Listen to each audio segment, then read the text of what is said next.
I'm so excited that you took the time to join us on the next episode of Beyond the Culture. This is the show where we embrace change and challenge cultural norms and ideals. I'm your host, Dr. David Walker. Well, I am so excited to have you on the show, and I want to give you your official introduction. And so on the show today, I have Ariel D. Smith.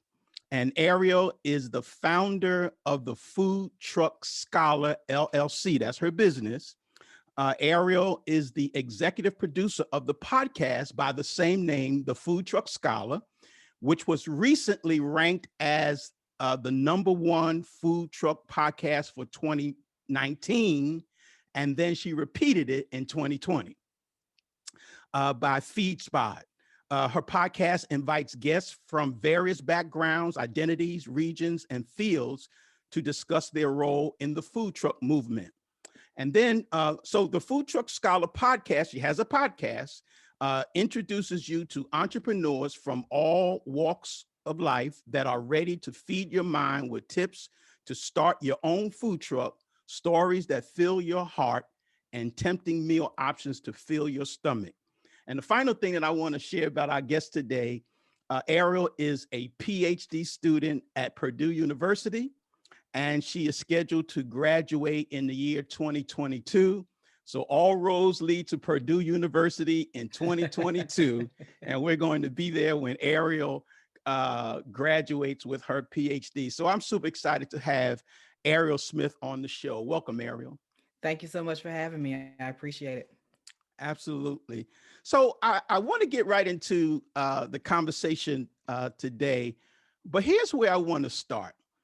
Okay. I don't know anybody from Birmingham, Alabama, and I want you to tell me, because you are a daughter of Birmingham, Alabama. Correct. And I don't know whether it's Roll Tide or what's that Go other? Blazers. Huh? It's Go Blazers. Go Blazers. Oh, Go Blazers. So that's UAB Birmingham. Yes, Go All Blazers. Right. So I'm Go 2015 Blazers. alum. Go Blazers. Got you. So just tell us about you coming from Birmingham, Alabama. Give us your backstory. Oh, yeah. So, what's fun is that my family has been in Birmingham for over 100 years. Wow. So to know Birmingham is to know that Birmingham was founded after the Civil War in 1871. My family came to Birmingham in 1919. My great-grandmother is still living. She's 94, 95 years young on March 9th of this year. So very excited about that. So we've been there for a very long time. To know Birmingham is to know Parker High School. That was for a long time the first and only high school for Black students. And so most of my family up until 1968, when my great aunt and my grandmother graduated, all went to Parker. And so starting with my uncle and then later to me and my sister, we went to other schools, but we are still purple and white. And in fact, I started my company purple and white for the most part to pay homage to my great grandma and many of the people that went to Parker because I wanted to go. So did that. Birmingham is known for the civil rights movement, of course. Sure. All of the eyes of Birmingham was on the 16th Street Baptist Church bombing. It was on the Children's March, Martin Luther King, Fred Shuttlesworth. We have a lot of civil rights icons, not just the ones that came, but also the ones that were born and raised there that have paved the way for so much. And since then, we've gone on to do so much more. One of my pastor back home, he calls Birmingham Birthingham, because out of Birmingham, we've birthed so many great people that have gone on to do amazing things. And some of them are still in the city of Birmingham. We have an amazing food scene. We have an amazing healthcare industry. We have a lot of great entrepreneurs that are really just doing great work. So I'm very proud when I say that I am a Birminghamian through and through. I might be in the Midwest now for grad school, but my family and my heart is still with Birmingham. I was going to follow up that question by asking you, how did you feel? How do you feel being a part of, history that we all have read about and have seen is in the history books?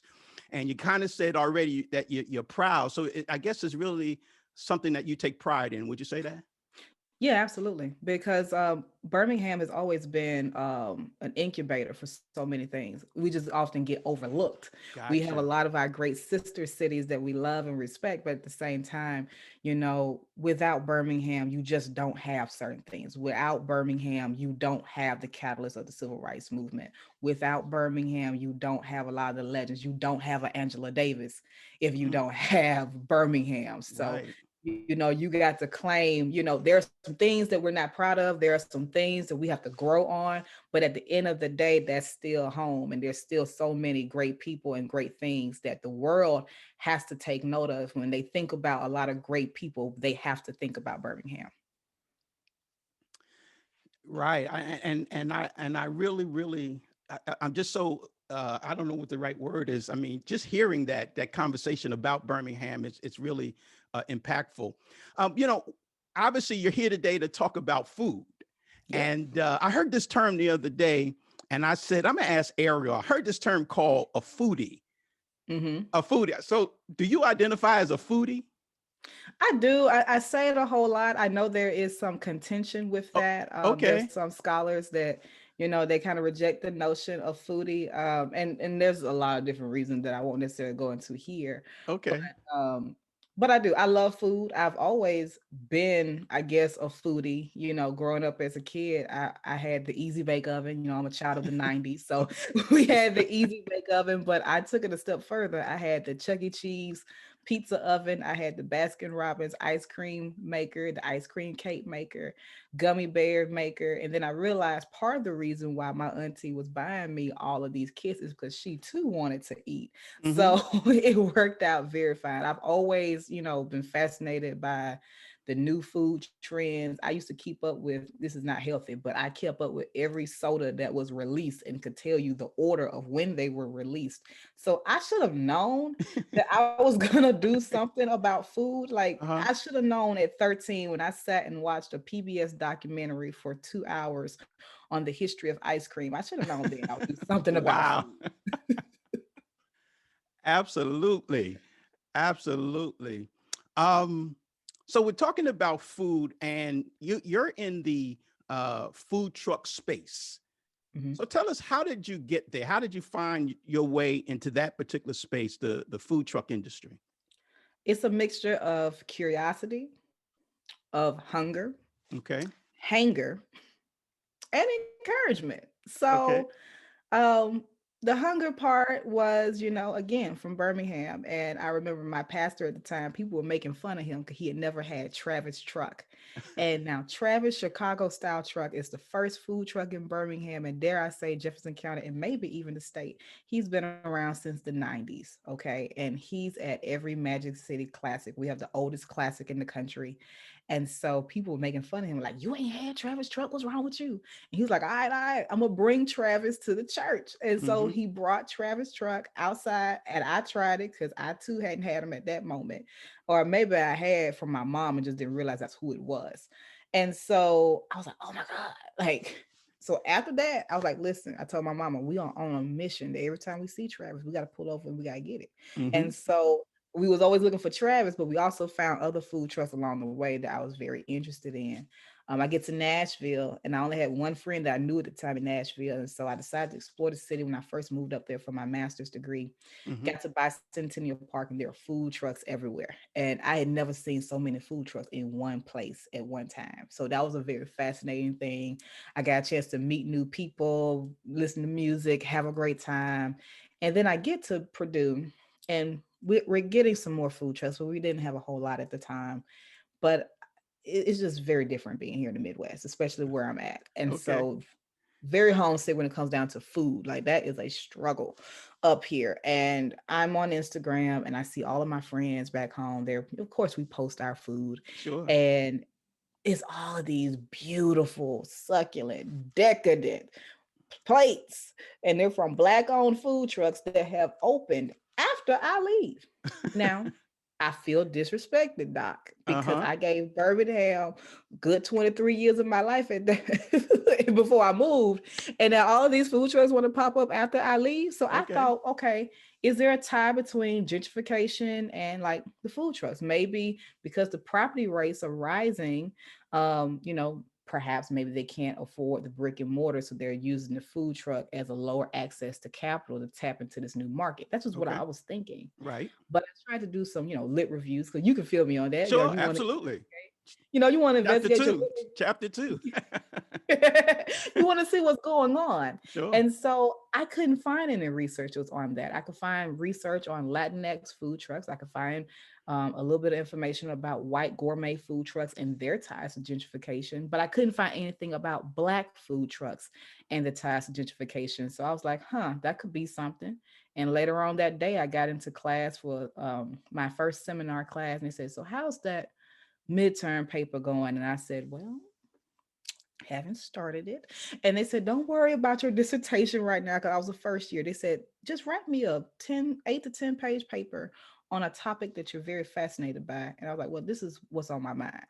And when the professor was like, "I really like how you're thinking through this, and have you thought about this, have you thought about that?" I said, "You know what, number one, this is going to be the paper I'm going to write because I don't have no other ideas, and number two, let me find out that I could eat my way to a PhD." And so I have. You jump to talking about your PhD, and so since you brought it up, I'm gonna go there now. Yes, you are starting a PhD, or you're in the process of it now, and as you said, it came as an idea. Now, obviously, I have my PhD, and anytime you get ready to write a PhD, you got to come up with a topic. And so, Mhm. obviously, based on what you said, somebody brought it up as a topic, and I guess so. You were already in the space in order for you to be motivated to write it. Is that? Would you say that was right? Yeah, I was motivated by hunger. Like, that was the number one thing. Like, out of curiosity, just the fact that I loved food trucks Uh and I huh. loved the creativity. But then as I started figuring out this question and getting more and more into it, I was like, wow, there's a whole lot more to this than I first thought. And so Sure. it got even deeper than there. I started looking at food trucks and hip hop. I started looking at food trucks and gender, and it just became a deeper thing. It pulled me in. Wow. And as you mentioned, your dissertation work connects African American food trucks to the hip hop industry, and I mean, obviously, it is a viable a research topic, and I'm looking forward to reading about the research that you found. So in doing my homework and investigating what you do, obviously I'll get to your podcast in a minute, but obviously you kind of go on the road a little bit and you visit food trucks around the nation. Tell us about that process. Just tell us about the process first, and then I got a follow-up question to you. Oh yeah. So the process has changed a little bit by being in the pandemic, but before that, a lot of that was because I wanted to create a platform to bring awareness about more food truck owners, especially Black food truck owners. Okay. So the way I pictured it is that yes, I could write my dissertation, my committee can, review it, And successfully I defend and I become a Dr. Ariel D. Smith, but who else is going to read it beyond that? So if I'm doing these interviews with food truck owners, I want to make sure that it's some type of reciprocity. They're mm-hmm, taking time out their day to sit mm-hmm, down with me. What do they get in return? And so for me, it was about a platform. I thought originally that if I, got my PhD, maybe a network would bring me on and I could talk about it. But I was like, that's not how that works. You got to, if you see a topic that you're fascinated about and you want to bring awareness to, you do it sure, yourself. So I started looking for people in my network that had a food truck. I'm like, hey, this is something I'm trying to do. I'm trying to create my own show, my own platform about it. Could I interview you? Could I check you out? And it was people I didn't really know. Like I sure. kind of, but Mm-hmm. I jumped in the car and I literally drove 3 hours to the first place to interview. So that's how it started. Was literally me reaching out to someone saying, "Hey, this is who I am. This is what I'm trying to do. Would you be interested?" And literally going and doing that. And so after doing that for a while, I started doing Instagram live interviews.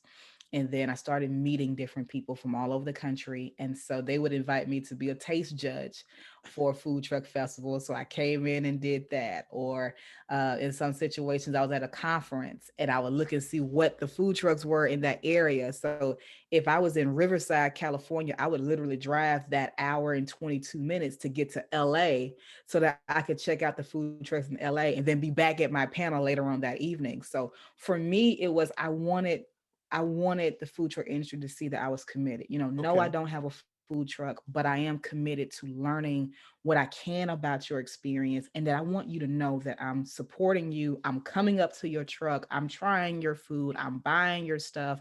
I'm reposting you on Instagram. I'm inviting you on the platform because I want you to know that this is a relationship beyond my dissertation. Well, here's a follow-up question. Give me, it doesn't necessarily have to be a place that had the best food, but just tell me about one of the best journeys that you took, and most rewarding, most impactful, longest distance. I don't know. Just give me a story about one of your journeys that you went on with the food truck. The longest distance would probably be Waikiki, Hawaii. I was in Wow. Honolulu for, I was presenting at a conference for American Studies, and there's a food truck there called Iron Grill. And it's a hibachi type of food truck. So that would definitely be my longest distance. Wow. Um, Most rewarding, gosh, that's so difficult. I met Nays Tacos in LA. I didn't get a chance to try her food because I was heading to the airport, but I got a chance to sit down and talk to her. And like she opened up her home, she opened up her story, and really affirmed the work that I was doing. So for someone that I hadn't met to sit down, open her home, we're sitting in the middle of Watts and just talking about her story and how she got to the food truck industry was just absolutely amazing. You said that I think you focus primarily on African American food trucks. Hmm. Um, and I think a lot of people would be surprised the impact of the food industry, and especially for African Americans. So Yeah. I'm going to assume that it's a booming business. I'm going to make that assumption. But tell us how rewarding, and especially financially. I know you love the food, but I know a lot of people like to make money, and it might be right up somebody's alley to open up a food truck. So talk about the financial potential of being a food truck owner. Well, it's that. Let me say that it's potential. So I can't sit here and say that you're automatically going to make $150,000 because I'll be Right. sitting here lying. Right. A lot of people actually ask me that questions. They're like, "Hey, could I make money off of this?" And the answer is you could. Yeah, you got some food trucks. You got some black food trucks that are making six figures that got other properties and other like lines, and they're doing all this amazing stuff. Yeah, that does exist. But then you also have some people that sometimes they have a good week, good month, and then sometimes they break even and sometimes they're at a loss. Mm. I got some food trucks that are doing great. They are up 60%. I know of some food trucks that were down 35%. And then I looked around 2 weeks later and then they had closed and they're going to be closed at the end of this month. Wow. So it can go both ways. But I got to say this, there is a lot of great opportunity with a food truck. It does come into, what your model is looking like. It does um, require some strategy and some creativity, but there is opportunity. I got to look home to Birmingham. There's at least three food trucks that opened in the middle of a pandemic in 2020. I'm talking about opening in like June, like Juneteenth, they opened. Okay. And before December of 2020 ended, they announced they're moving into brick and mortars in addition to their food truck because they did so well. So it really depends upon how you're able to pivot, how well you understand your market, how well you understand the city, how well you understand your city ordinances, and how well you are able to pivot and be creative. But there is opportunity. I guess people should look at it just like any other business. Yes. It's business, and everything that comes with business is going to come with owning a food truck. And so you clearly laid that out. But then I want to ask you something about myths. Are there any myths Mm. about the food truck industry? You laughing, so maybe there's a whole lot of them. So tell us about a myth there of the food truck industry. So it goes to the stigma of roach coaches. So yeah, that's literally what food trucks been called, like roach coaches. So Okay. you got to understand the history of mobile food. So like the history of mobile food is very old in U.S. history, like 1700s, 1600s. Like that's new. That's not old. I mean, that's not new. But Hmm. the issue then becomes is the issue of sanitariness. So like there have been moments in U.S. history where there have been mobile forms of food that were not regulated, that were not kept properly. And so when a food truck came out, especially in the very beginning, there was a stereotype associated with it. And that stereotype also ties across racial boundaries as well. So when we think about the modern day food truck, although we can go back centuries with mobile food, the contemporary version that we're thinking about now goes, yes, ice cream truck, but in 1974, Raul Martinez took an old ice cream truck and converted it into a taco truck or Mm. lonchera and parked it outside of a nightclub in East LA. So there is this stigma that often exists about like Mexican Latinx taco trucks and like, is it clean? Is it this? Is it that? And then it goes on to just food trucks in general, like, oh, I think it's dirty. Oh, I think it's clean. And unfortunately, when you do have some food trucks that don't uphold that standard, it kind of reinforces reinforce a stereotype the same Mm. way other stereotypes work.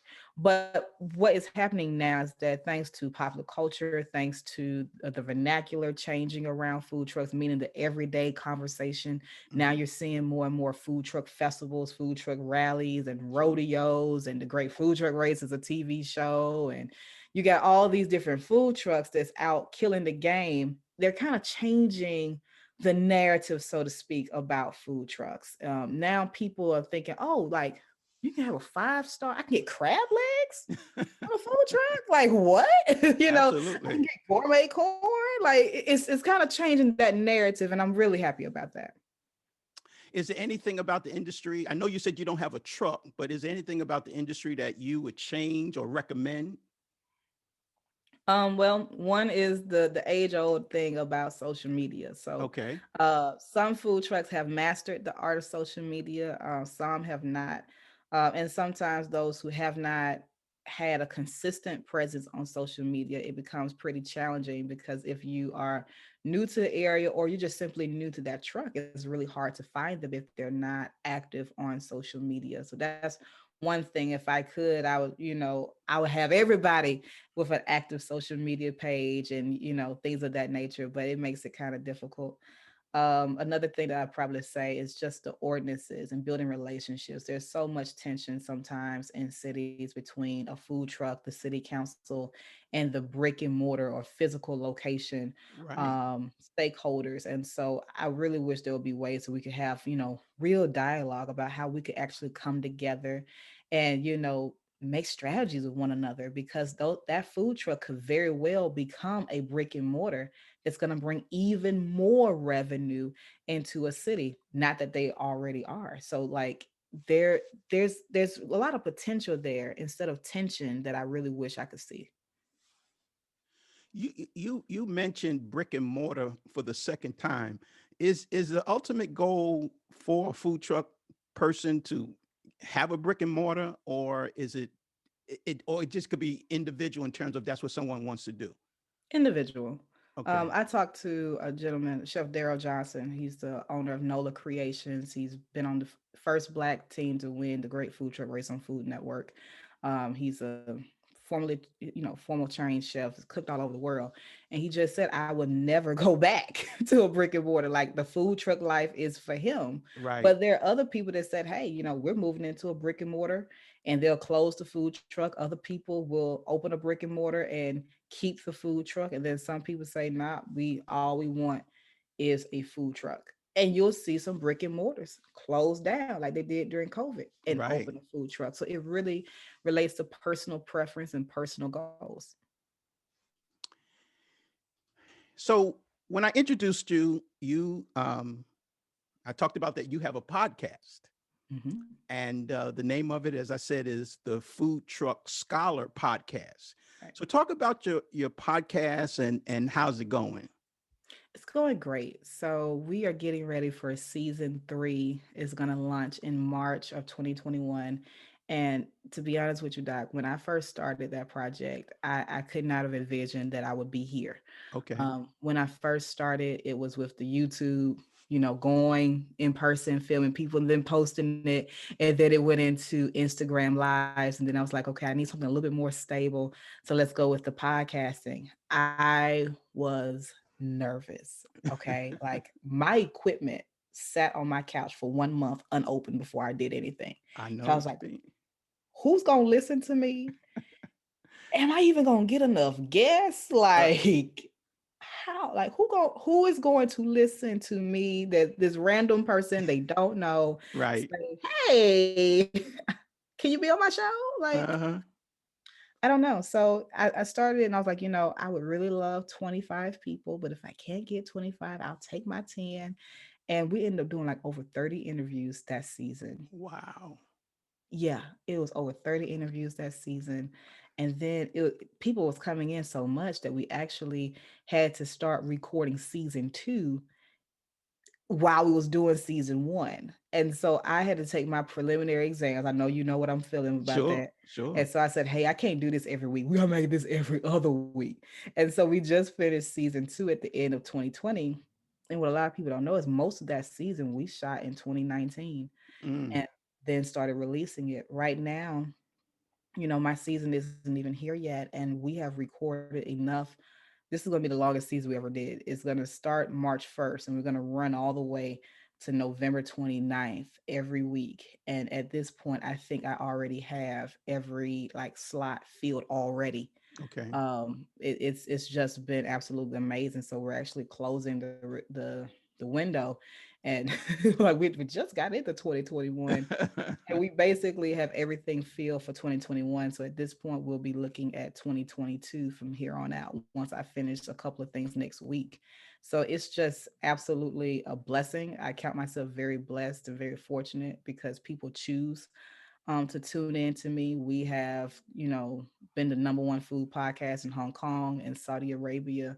We've been leading in Canada for a while, also in Germany for a minute. We've done pretty decently in the United States in top 200, usually about top 150, 175 there. So again, we're just looking forward to, doing even better this season. We got a lot of great guests that I'm very excited to share with you all.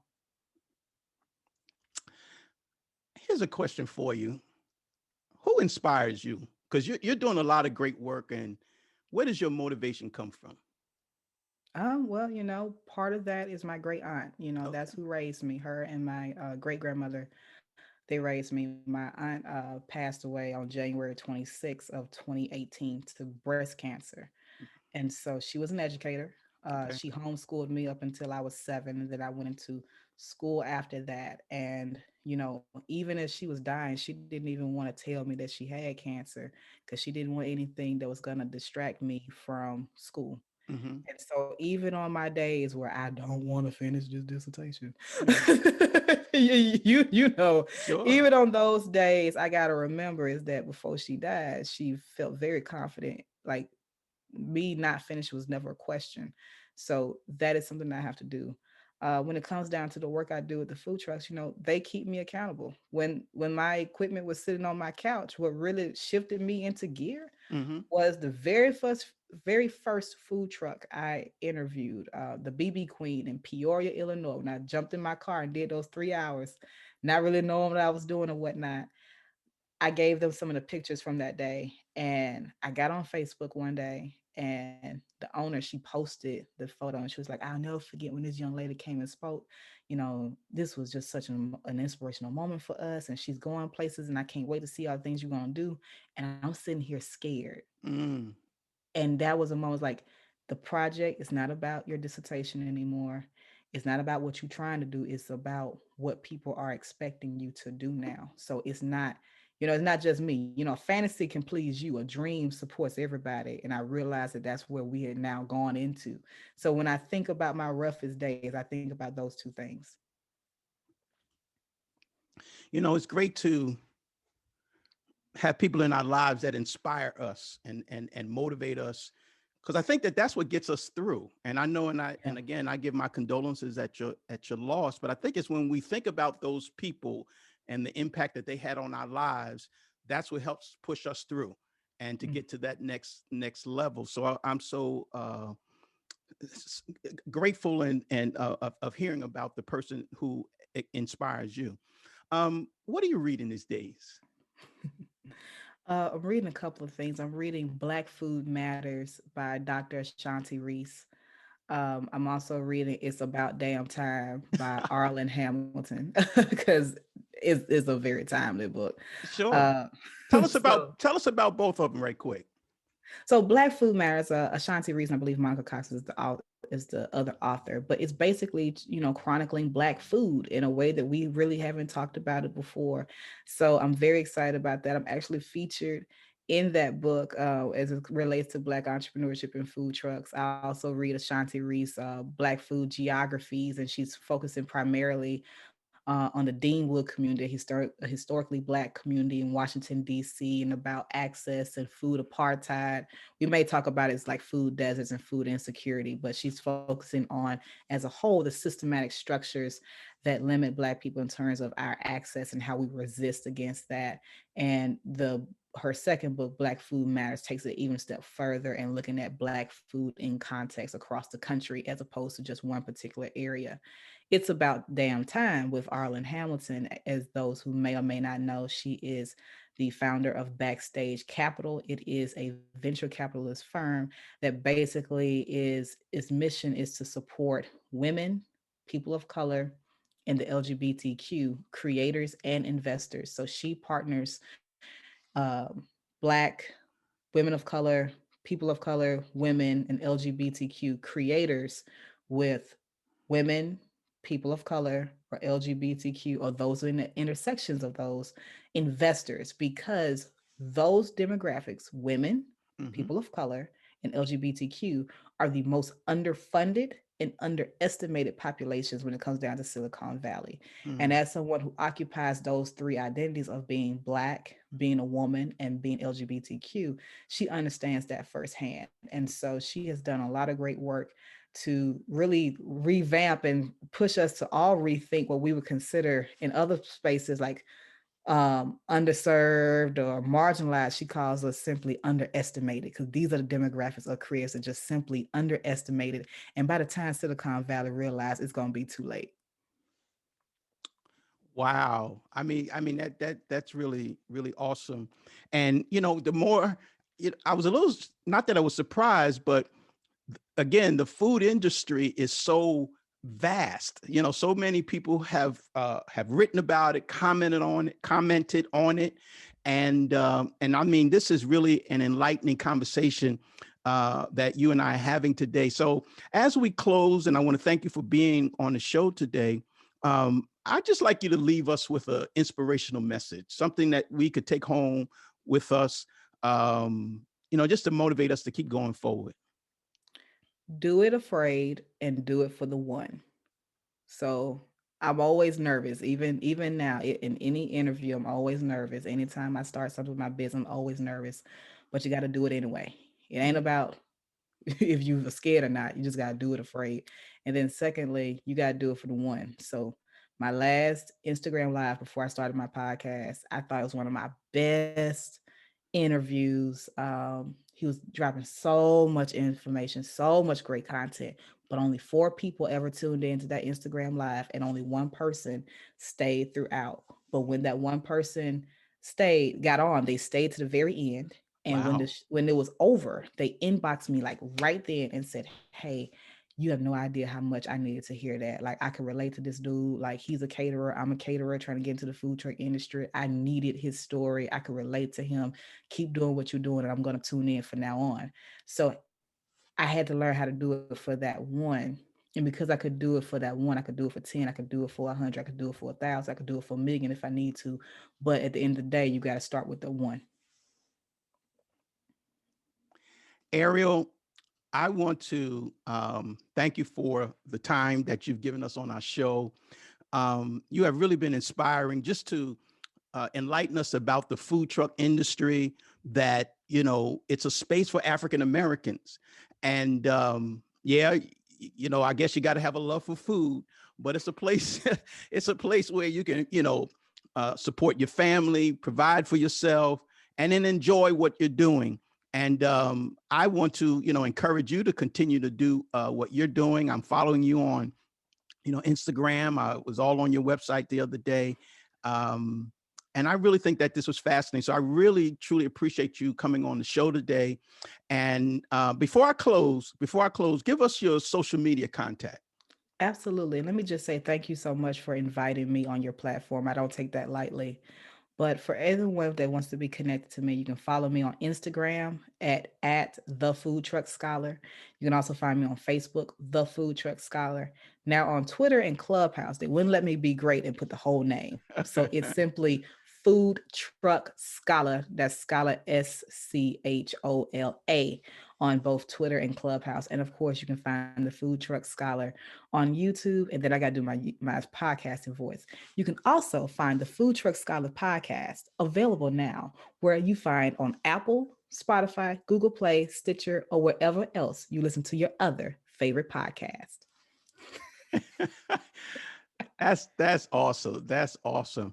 So once again, Ariel, I really appreciate you for being on the show. And as I say to all of my guests, you have gone beyond the culture. And I thank you for being with us today. Thank you so much. I appreciate it. All right. You take care. Thank you. Now, if you want to continue to hear inspiring interviews like the one you heard today, I want you to subscribe to this podcast on iTunes. Also, rate the show and please leave a comment. I would also love it if you would share this podcast with your friends to let them know that we're on. Finally, please go to our website at www.beyondtheculturepodcast.com, or you can email me at beyondtheculturepodcast@gmail.com. On the website, you can subscribe to the show and connect with me by leaving your email address. I'd love to hear from you. This is your host, Dr. David Walker, and we'll talk again on Beyond the Culture. Take care.